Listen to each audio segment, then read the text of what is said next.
A good day, everyone. You're welcome back to Chess with Devans. My name is Devans. For those that are new on this channel, make sure you subscribe and let's enjoy these puzzles. All right. So as you see today, we have another interesting puzzle, and it is white to mate black in two moves. Yeah, white has to mate black in two moves.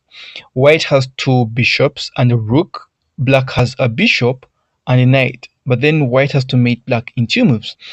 But I want you guys to first try it out on yourselves before we solve it together. So if you do not mind, pause the video and try to solve it on your own, and then come back when you solve it. Pause the video and come back when you've found it. Good luck.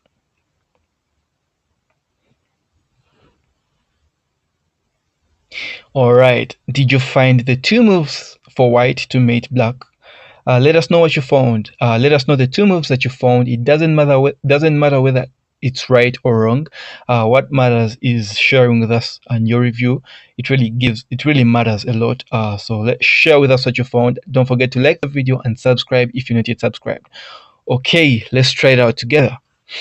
If you thought of taking the bishop at h1, then you actually got a wrong solution, because capturing the bishop at h1 is a stalemate. Black has no valid move. Black can't move the knight because it's pinned by the bishop on f1. Black has no valid move for the king, so it's a stalemate. So capturing the bishop at h1 is a wrong move for us. We don't get to mate black in two moves. All right, what about capturing the knight at g2? If we capture with our bishop, do we get to mate in the next move? Black is left with one valid move, and that is to capture with the bishop. But then when black captures with the bishop, do we get to mate black in the next move? Not really, because when we bring our rook to g3, is that a mate? It's not a mate. Black can always escape to h4. So that doesn't give us the win. Even if we move the rook to h8, that's still not a mate. Black can escape to the g file. So capturing the knight doesn't win us the game. Capturing the bishop doesn't win us the game. What about moving to h8? Rook h8 as our first move.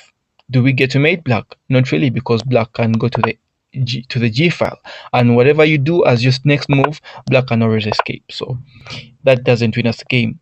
And even if you move along that eighth file with the idea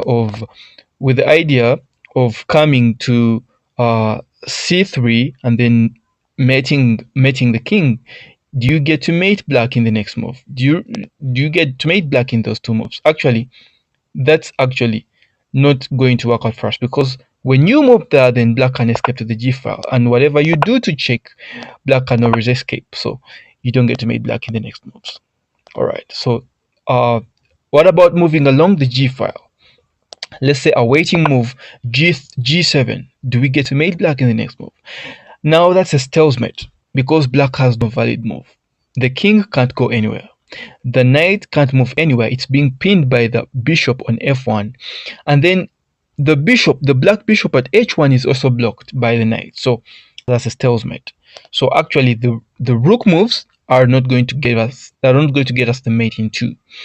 And then, at least that we know. And then this bishop at f2 is also not going to get the mate in two. Why? It is in the dark squares. There's no way you're going to mate a king that is in light squares using a bishop in dark squares. So it's not going to get us the mate in two. That means what the piece that is going to get us a mate in two is the bishop on f1. All right. But let's try out the moves that we can see if we can get the mate in two moves. If we try to move to a6, bishop a6, with the idea of going to c8 and mate the king, do we get to mate black in the next move? Let's try it and see. If we go to a6, now black can move the bishop, because now the bishop is not pinned. The knight is not pinned, so black can move the knight to f4. And when you come to check on c8, black can always block and delay the mate. You can deliver the mate, but then that's a mate in 3, not a mate in 2. And it's the same thing even if you move your bishop to b5. Black can always do the same thing. You come to check, he can block you and delay the mate.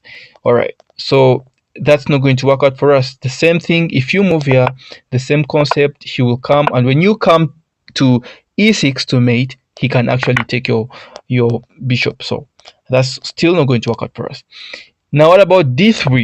Do we get to mate black after playing bishop d3? The idea is now when black comes here, you just deliver a mate because he can't block you anymore. But now black won't play there anymore. Black will now play e3.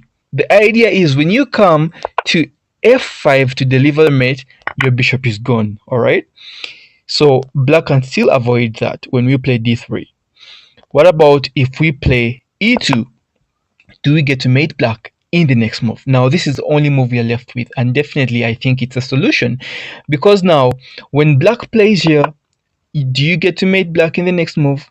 That is a mate. All right. What about if black plays here with the idea that when you come to check from here, it can capture you? Now when black plays to on knight to e3, we can still mate by playing knight h8. I'm sorry, rook h8. Rook h8 is mate. So black can't avoid the mate in any way.